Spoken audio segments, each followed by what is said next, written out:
ಗರ್ಭ ಸಂಸ್ಕಾರ ಅಂದರೆ ಏನು? ಇದೆಲ್ಲ ಮೂಢನಂಬಿಕೆ. ಹಾಗೆ ಗರ್ಭದಲ್ಲಿರೋ ಮಗು ಈಗಲೆಲ್ಲ ಕೇಳಿಸ್ಕೊಂಬಿಡುತ್ತಾ? ಮತ್ತು ನಾವು ಹೇಳ್ಕೊಟ್ಟಿದ್ದೆಲ್ಲ ಇಷ್ಟು ಬೇಗ ಕಲ್ತ್ಬಿಡುತ್ತಾ? ಸುಮ್ಮನೆ ಯಾರೋ ಬುದ್ಧಿ ಇಲ್ದಂಗೆ ಹೇಳಿರೋ ಅಂಥ ಮಾತುಗಳಷ್ಟೇ ಇದೆಲ್ಲ. ಯಾರೋ ಕೆಲ್ಸಕ್ಕೆ ಬರ್ದವ್ರು ಮಾಡ್ಕೋಬೇಕಷ್ಟೆ. ಈ ಥರ ಎಲ್ಲ ತುಂಬ ಜನ ಹೇಳೋದನ್ನು ನಾವು ಕೇಳಿ.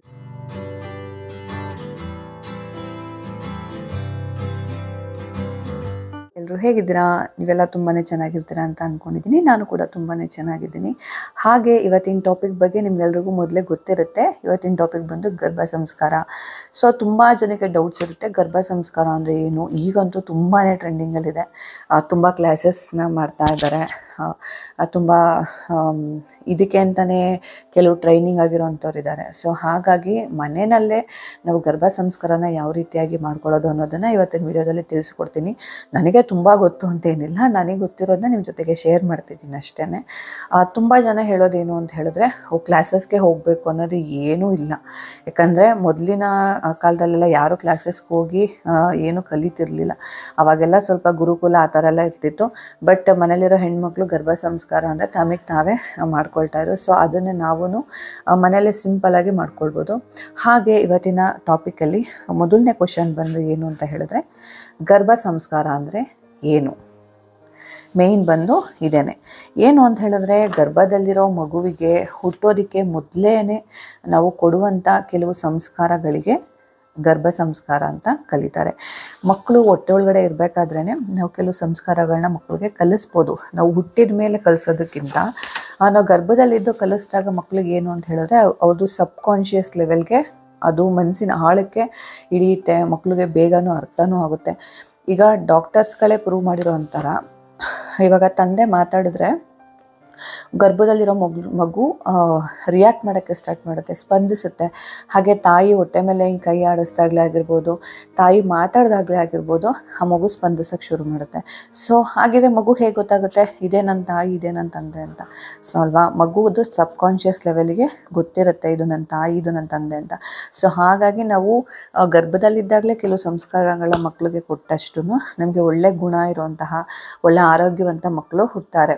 ಸೊ ಇದನ್ನೇ ನಾವು ನೆಕ್ಸ್ಟು ಗರ್ಭ ಸಂಸ್ಕಾರನ ಯಾವಾಗ ಶುರು ಮಾಡಬೇಕು, ಹಾಗೆ ಹೇಗೆ ಮಾಡಬೇಕು ಅನ್ನೋದನ್ನು ಈಗ ತಿಳಿಸ್ಕೊಡ್ತಾ ಹೋಗ್ತೀನಿ. ಪ್ರತಿ ಹೆಣ್ಮಕ್ಳಿಗೂ ಒಂದು ಹೊಸ ಜೀವಕ್ಕೆ ಜೀವ ಕೊಡುವಂಥದ್ದು ಪ್ರಕೃತಿ ಕೊಟ್ಟಿರೋ ವರದಾನ ನಮಗೆ ಅಂತಲೇ ಹೇಳ್ಬೋದು. ಹಾಗೆ ತನ್ನ ರಕ್ತ ಅಂತ ಹಂಚ್ಕೊಂಡು ಹುಟ್ಟುವಂತಹ ಮಗು ಒಂದು ಸದ್ಗುಣವಾಗಿ ಮತ್ತು ಒಂದು ಸಮಾಜಕ್ಕೆ ಒಳ್ಳೆ ಪ್ರಜೆಯಾಗಿರಬೇಕು ಅನ್ನೋದು ಪ್ರತಿ ತಾಯಿಯ ಆಸೆ. ಹಾಗೆ ತಾಯಿ ಪ್ರತಿ ಕ್ಷಣ ಯೋಚನೆ ಮಾಡ್ತಾ ಇರ್ತಾಳೆ, ನನ್ನ ಮಗು ಬುದ್ಧಿವಂತ ಆಗಿರಬೇಕು, ನನ್ನ ಮಗು ಉತ್ತಮವಾದ ಸಂಸ್ಕಾರ ಕಲ್ತಿರಬೇಕು, ಹಾಗೆ ನನ್ನ ಮಗು ಸಮಾಜದಲ್ಲಿ ಒಂದು ಒಳ್ಳೆ ಸ್ಥಾನದಲ್ಲಿರಬೇಕು, ಮತ್ತು 4 ಜನ ನನ್ನ ಮಗುನ ನೋಡಿದ್ರೆ ಯಾರಪ್ಪ ಮಗು, ಎಷ್ಟು ಒಳ್ಳೆ ಮಗು ಅಲ್ವಾ ಅಂತ ಗುರುತಿಸ್ಬೇಕು ಅನ್ನೋದು ಆಸೆ ಪ್ರತಿಯೊಬ್ಬ ತಾಯಿಗೂ ಇದ್ದೇ ಇರುತ್ತೆ. ಸೊ ಪ್ರಪಂಚದ ಬಗ್ಗೆ ಅರಿವೇ ಇಲ್ಲದೆ ಇರೋಂತಹ ಆ ಮಗುಗೆ ಗರ್ಭದಲ್ಲೇ ನಾವು ಕೊಡೋ ಸಂಸ್ಕಾರ ಇದೆಯಲ್ಲ, ಸೊ ಅದು ತುಂಬಾ ಇಂಪಾರ್ಟೆಂಟು. ಹಾಗೆ ಇದು ಮಗುವಿನ ಆರೋಗ್ಯದ ಮೇಲೂ ಇದು ಒಳ್ಳೆ ಪರಿಣಾಮನ ಬೀರುತ್ತೆ. ಸೊ ಮಗುವಿನ ಮಾನಸಿಕ ಆರೋಗ್ಯದ ಮೇಲೂ ಮತ್ತು ಮಗು ಇನ್ನೂ ಹೆಚ್ಚೆಚ್ಚು ಕಲಿಬೇಕು ಅನ್ನೋದನ್ನ ಆ ಮೈಂಡ್ಗೆ ಅದು ತುಂಬೋದಕ್ಕೂ ತುಂಬಾ ಸಹಾಯ ಮಾಡುತ್ತೆ. ಮಗುಗೆ ಅನ್ನಿಸ್ತಾ ಇರುತ್ತೆ ಇನ್ನೂ ಹೆಚ್ಚೆಚ್ಚು ಕಲಿಬೇಕು, ಅಮ್ಮ ಇನ್ನೂ ಏನಾದ್ರು ಹೇಳ್ಕೊಡ್ತಾಳೇನೋ ಅನ್ನೋ ಥರ. ಆ ಮಗುಗೂ ಕಲಿಯುವಂಥ ಕ್ಯೂರಿಯಾಸಿಟಿ ಜಾಸ್ತಿ ಆಗುತ್ತೆ ಅಂತಲೇ ಹೇಳ್ಬೋದು. ಇದನ್ನು ಹೇಗೆ ಮಾಡ್ತಾರೆ ಅಂತ ಹೇಳೋದಾದರೆ, ಗರ್ಭ ಸಂಸ್ಕಾರ ಶುರುವಾಗೋದು ನಾವು ಗರ್ಭ ಧರಿಸಿದ್ದ ಮೊದಲನೇ ದಿನದಿಂದನೇ ನಮಗೆ ಗೊತ್ತಾಗಿದ್ದ ದಿನದಿಂದನೇ ಗರ್ಭ ಸಂಸ್ಕಾರ ಅನ್ನೋದು ಶುರುವಾಗುತ್ತೆ. ಇದು ಎಷ್ಟು ಇಂಪಾರ್ಟೆಂಟ್ ಅಂದರೆ ಮಕ್ಕಳಿನ ಮಾನಸಿಕ, ದೈಹಿಕ ಮತ್ತು ಬೌದ್ಧಿಕ ಬೆಳವಣಿಗೆಗೂ ಇದು ತುಂಬಾ ಸಹಾಯ ಮಾಡುತ್ತೆ. ಹಾಗೆ ಪ್ರಪಂಚದ ಅರಿವೇ ಇಲ್ಲದೆ ಇರೋ ಆ ಮಗುಗೆ ಆ ಗ್ರಹಿಸೋವಂತಹ ಶಕ್ತಿ ಮತ್ತು ಅದನ್ನ ನೆನ್ಪಿಟ್ಕೊಳ್ಳೋಂತಹ ಶಕ್ತಿ ತುಂಬ ಅಗಾಧವಾಗೇ ಇರುತ್ತೆ ಅಂತಲೇ ಹೇಳ್ಬೋದು.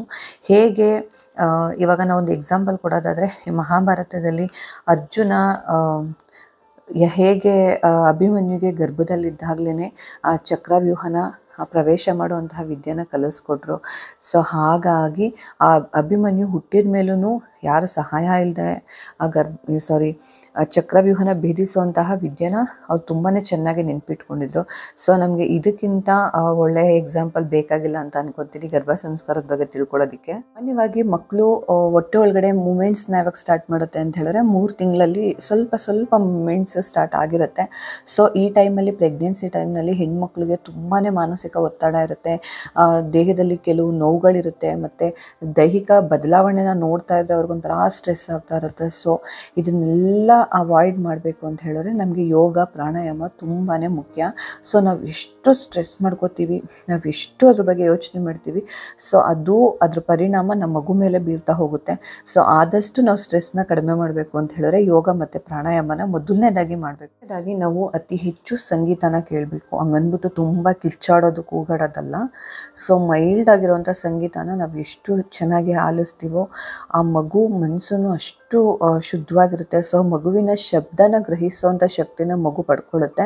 ಅಂದರೆ ಏನಂತ ಹೇಳ್ತಾರೆ, ಆ ಮಗು ಕೇಳಿಸ್ಕೊಳ್ಳುತ್ತೆ ಆ ಶಬ್ದನ. ಈಗ ನಾವೇ ಏನಾದ್ರೂ ಪಾಪು ಏನು ಮಾಡ್ತಿದ್ಯಾ ಅಂತೆಲ್ಲ ಕೇಳಿದಾಗ ಮಗು ಸ್ವಲ್ಪ ಲೈಟಾಗಿ ಮೂಮೆಂಟ್ಸ್ ಮಾಡೋದು ಮತ್ತು ಕಿಕ್ ಮಾಡೋಕ್ಕೆಲ್ಲ ಸ್ಟಾರ್ಟ್ ಮಾಡುತ್ತೆ. ಸೊ ಹಾಗಾಗಿ ಆಮೇಲೆ ಇದ್ರ ಜೊತೆಗೆ ಮಗುನ ಬ್ರೈನ್ ಡೆವಲಪ್ಮೆಂಟ್ಗೆ ಈ ಸಂಗೀತ ಅನ್ನೋದು ತುಂಬಾ ಹೆಲ್ಪ್ ಮಾಡುತ್ತೆ. ಸೊ ಮಸ್ಟ್ ಆ್ಯಂಡ್ ಶುಡ್ ಸಂಗೀತನ ಪ್ರೆಗ್ನೆನ್ಸಿ ಟೈಮಲ್ಲಿ ಕೇಳಲೇಬೇಕು. ಅದೂ ಸ್ವಲ್ಪ ಕಾಮ್ ಆಗಿರೋ ಅಂಥದ್ದು ಅಂದರೆ ತುಂಬ ಕೂಗಾಡೋದು ಕಿರ್ಚಾಡೋದಲ್ಲ, ಸ್ವಲ್ಪ ಶಾಸ್ತ್ರೀಯ ಸಂಗೀತ ಆಗಿರ್ಬೋದು, ದೇವ್ರ ನಾಮಗಳಾಗಿರ್ಬೋದು, ಈ ಥರ ಕೇಳೋದ್ರಿಂದ ತುಂಬಾ ಹೆಲ್ಪ್ ಆಗುತ್ತೆ.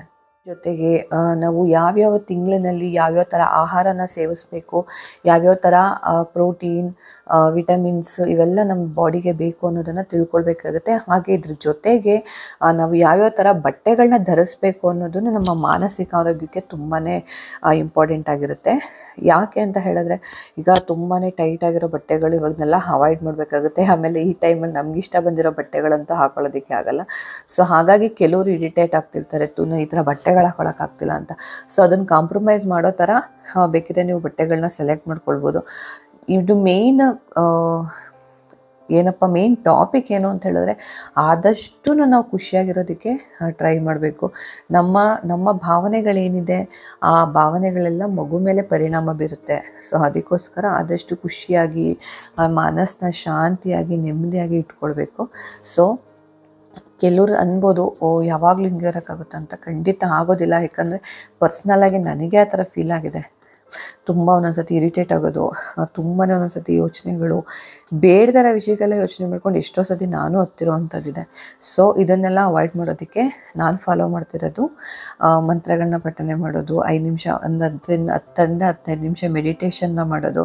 ಹಾಗೆ ಆಗಿಲ್ಲ ಅಂತ ಹೇಳಿದ್ರೆ ನಮ್ಮ ಕೆಲವು ದೇವಸ್ಥಾನಗಳಿಗೆ ಹೋಗಿ ಬರೋದು, ಮತ್ತು ಒಳ್ಳೊಳ್ಳೆ ಮ್ಯೂಸಿಕ್ಗಳನ್ನ ಕೇಳೋದು, ಮತ್ತು ಭಗವದ್ಗೀತೆ ಮತ್ತು ಭಾಗವತ ಅಂತಹ ಪುಸ್ತಕಗಳನ್ನ ಓದ್ತೀನಿ. ಸೊ ಇದರಿಂದ ನನ್ನ ಮೈಂಡು ತುಂಬಾ ಕಾಮ್ ಆಗಿದೆ. ಸೊ ಅದಕ್ಕೋಸ್ಕರ ಇದನ್ನು ನಿಮ್ಮ ಜೊತೆಗೆ ಶೇರ್ ಮಾಡ್ಕೊಳ್ತಾ ಇದ್ದೀನಿ.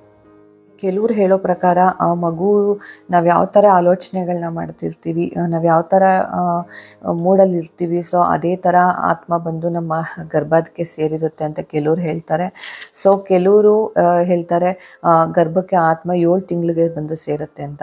ಇನ್ನು ಕೆಲವರು ಹೇಳ್ತಾರೆ ನಮ್ಮ ಗರ್ಭಕ್ಕೆ ಅಂದರೆ ಆತ್ಮ ಬಂದು ಸೇರಿದ ತಕ್ಷಣ ಯಾವಾಗ ಹಾರ್ಟ್ ಬೀಟ್ ಶುರು ಆಗುತ್ತೆ, ಸೊ ಆವಾಗಲೇ ನಮಗೆ ಆತ್ಮ ಬಂದು ಸೇರಿರುತ್ತೆ ಅಂತ ಹೇಳ್ತಾರೆ. ಯಾವುದೇ ಥರ ಆತ್ಮ ಬಂದು ನಮಗೆ ಸೇರಿರಲಿ, ಒಳ್ಳೆಯದೇ ಆಗಿರ್ಬೋದು ಕೆಟ್ಟದ್ದೇ ಆಗಿರ್ಬೋದು, ಒಳ್ಳೆಯದಾದರೆ ಪರವಾಗಿಲ್ಲ, ಕೆಟ್ಟ ಆತ್ಮ ಬಂದು ಅಂದರೆ ಕೆಟ್ಟ ಆತ್ಮ ಯಾವುದೂ ಇರೋದಿಲ್ಲ. ಸೊ ಅದು ಪೂರ್ವ ಜನ್ಮದ ಕರ್ಮನೂ ಫಲಗಳಿಂದ ಅವ್ರ ಹತ್ರ ಆಗಿರ್ತಾರೆ ಅಷ್ಟೇ. ಸೊ ಹೊಟ್ಟೆಲಿರೋ ಮಗುಗೆ ಒಳ್ಳೆಯದು ಕೆಟ್ಟದ್ದು ಮತ್ತು ಏನೂ ಗೊತ್ತಿರೋದಿಲ್ಲ. ನಾವು ಯಾವ ರೀತಿಯಾಗಿ ಮಗುಗೆ ಸಂಸ್ಕಾರ ಕೊಡ್ತೀವಿ, ನಾವು ಯಾವ ರೀತಿಯಾಗಿ ಮಗುನ ಒಂದು ಒಳ್ಳೆ ಸ್ಥಾನಕ್ಕೆ ತೊಗೊಂಡೋಗ್ಬೇಕು ಅಂತ ನಾವು ಯಾವಾಗ ಪಾಸಿಟಿವ್ ಆಗಿ ಥಿಂಕ್ ಮಾಡೋಕ್ಕೆ ಸ್ಟಾರ್ಟ್ ಮಾಡ್ತೀವಿ, ಸೊ ಹಾಗಾಗಿ ಮಗುನೂ ಅದೇ ರೀತಿಯಾಗಿ ಬರುತ್ತೆ. ಸೊ ಇದನ್ನು ನಾನು ಹೇಳೋಕ್ಕೆ ಇಷ್ಟಪಡ್ತೀನಿ. ಮತ್ತು ಡೈಲಿ ಒಂದು 5-10 ನಿಮಿಷ ದೇವ್ರ ಮನೆಯಲ್ಲಿ ಇವಾಗ ನೀವು ಹೆಂಗೂರು ದೀಪ ಹಚ್ಚಿದಾಗ ಹೊಟ್ಟೆ ಮೇಲೆ ಕೈ ಇಟ್ಕೊಂಡು ಆ ಮಗುಗೆ ದೇವರೇ ನನ್ನ ಮಗುಗೆ ಆಯುಷ್ ಕೊಡಪ್ಪ, ಆರೋಗ್ಯ ಕೊಡು, ಹಾಗೆ ನನ್ನ ಮಗು ಮುದ್ದಾಗಿರಬೇಕು, ಹಾಗೆ ನನ್ನ ಮಗು ಆರೋಗ್ಯವಾಗಿರಬೇಕು, ದೈವಾಂಶವಾಗಿರಬೇಕು, ಈ ಥರ ಎಲ್ಲ ಪಾಸಿಟಿವ್ ಆಗಿ ಕೇಳ್ಕೊಳ್ಳಿ. ನೀವು ಮನಸ್ಸಿಟ್ಟು ದೇವ್ರ ಹತ್ರ ಕೇಳಿಕೊಂಡು ಮಗುಗೆ ಒಬ್ಬಳು ತಾಯಿಯಾಗಿ ಒಳ್ಳೆ ರೀತಿಯಲ್ಲಿ ಯಾವಾಗ ಮಗುಗೆ ಆಶೀರ್ವಾದ ಮಾಡ್ತಿರೋ ಅದು ಖಂಡಿತ ಫಲಿಸುತ್ತೆ. ಒಂದು ಎಕ್ಸಾಂಪಲ್ ಹೇಳಬೇಕು ಅಂತ ಹೇಳಿದ್ರೆ, ನಾನು ಫಸ್ಟ್ ಪ್ರೆಗ್ನೆನ್ಸಿನಲ್ಲಿ ನನಗೆ ಇದ್ರ ಬಗ್ಗೆ ಎಲ್ಲ ಏನೂ ಐಡಿಯಾ ಇರಲಿಲ್ಲ. ಸೊ ನಾನು ಏನು ಮಾಡ್ತಿದ್ದೆ, ಒಂದು 5 ನಿಮಿಷ ಈಗ ದೇವ್ರಿಗೆ ಪೂಜೆ ಮಾಡಿದಾಗ ಕೇಳ್ಕೊತಿದ್ದೆ, ನನ್ನ ಮಗುಗೆ ಆಯುಷ್ಯ ಆರೋಗ್ಯ ಕೊಡಪ್ಪ, ನನ್ನ ಮಗುಗೆ ವಿದ್ಯಾಬುದ್ಧಿ ಕೊಡಪ್ಪ, ಹಾಗೆ ಒಳ್ಳೆ ಮಗು ಹುಟ್ಲಿ, ನನಗೆ ಮಗು ಗುಂಡಾಗಿ ಚೆನ್ನಾಗಿರಬೇಕು ಅಂತ.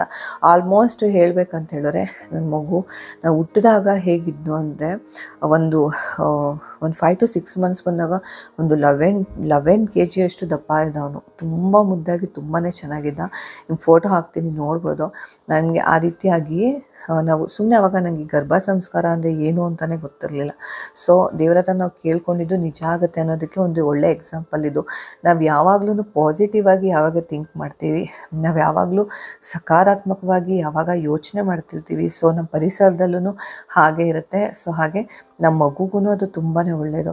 ಹಾಗಾಗಿ ಈ ಥರ ಎಲ್ಲ ಫಾಲೋ ಮಾಡೋದ್ರಿಂದ ನಮ್ಮ ಮಗುಗೂ ತುಂಬಾ ಒಳ್ಳೆಯದು ಅಂತ ಹೇಳ್ತಾ, ವಿಡಿಯೋ ತುಂಬಾ ನಿಮಗೆಲ್ರಿಗೂ ಇಷ್ಟ ಆಗಿರುತ್ತೆ, ಹಾಗೆ ತುಂಬಾ ಯೂಸ್ಫುಲ್ ಆಗಿರುತ್ತೆ ಅಂತ ಅಂದ್ಕೊಂಡಿದ್ದೀನಿ. ವಿಡಿಯೋ ಇಷ್ಟ ಆದರೆ ಲೈಕ್ ಮಾಡಿ, ಶೇರ್ ಮಾಡಿ, ಕಮೆಂಟ್ ಮಾಡಿ. ಹಾಗೆ ಚಾನಲ್ಗೆ ಸಬ್ಸ್ಕ್ರೈಬ್ ಆಗದೆ ನೋಡ್ತಾರೆ, ಪ್ಲೀಸ್ ನನ್ನ ಚಾನಲ್ಗೆ ಸಬ್ಸ್ಕ್ರೈಬ್ ಆಗಿ ಅಂತ ಹೇಳ್ತಾ ನೆಕ್ಸ್ಟ್ ವಿಡಿಯೋದಲ್ಲಿ ಸಿಗ್ತೀನಿ. Thank you for watching.